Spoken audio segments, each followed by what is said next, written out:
కొత్తబాట పాకాల యశోదారెడ్డి గారి రచనలు.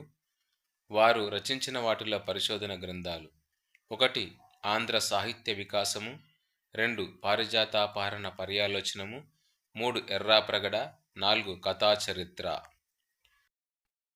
సంపుటాలు: మా ఊరి ముచ్చట్లు, ఎచ్చమ్మ కథలు, ధర్మశాల. ప్రజాదరణ పొందిన రేడియో ధారావాహిక కార్యక్రమం మహాలక్ష్మి ముచ్చట్లు. కొత్తబాట అనే పాఠ్యాంశం నేషనల్ బుక్ ట్రస్ట్ ప్రచురించిన యశోదారెడ్డి ఉత్తమ కథలు అనే గ్రంథంలో నుంచి తీసుకోవడం జరిగింది. భాగ్యోదయం పాఠ్యభాగ రచయిత కృష్ణస్వామి ముదిరాజ్. భాగ్యరెడ్డి వర్మ కుమారుడైన ఎంబి గౌతమ్ రచించిన భాగ్యరెడ్డి వర్మ జీవిత చరిత్ర గ్రంథంలోని కృష్ణస్వామి ముదిరాజు రాసిన వ్యాసంలోనిది ఈ పాఠ్యభాగం.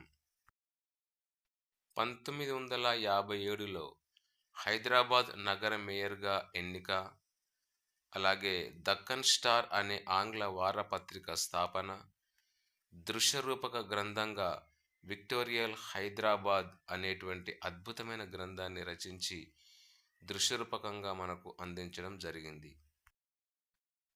1948లో ఉర్దూలో హైదరాబాద్కి 30 సాలా సియాసి జదు జిహీద్ అనే పేరుతో హైదరాబాదులోని రాజకీయ ఉద్యమాలపై గ్రంథ రచన.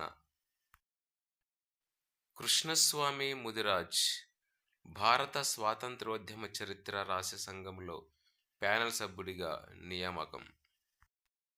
ఇది ఈ వీడియోలో మనము కొత్తబాట రచయిత్రి పాకాల యశోదారెడ్డి గురించి, అలాగే భాగ్యోదయం పాఠ్యభాగ రచయిత కృష్ణస్వామి ముదిరాజ్ గురించి సంక్షిప్త వివరణ. మరొక వీడియోలో మరికొంతమంది రచయితల యొక్క రచనలు, బిరుదులు, వారి గురించి పూర్తి సమాచారం మీకోసం మరొక వీడియోలో చేయడం జరుగుతుంది. మరో వీడియోలో మళ్ళీ కలుద్దాం. అంతవరకు సెలవు.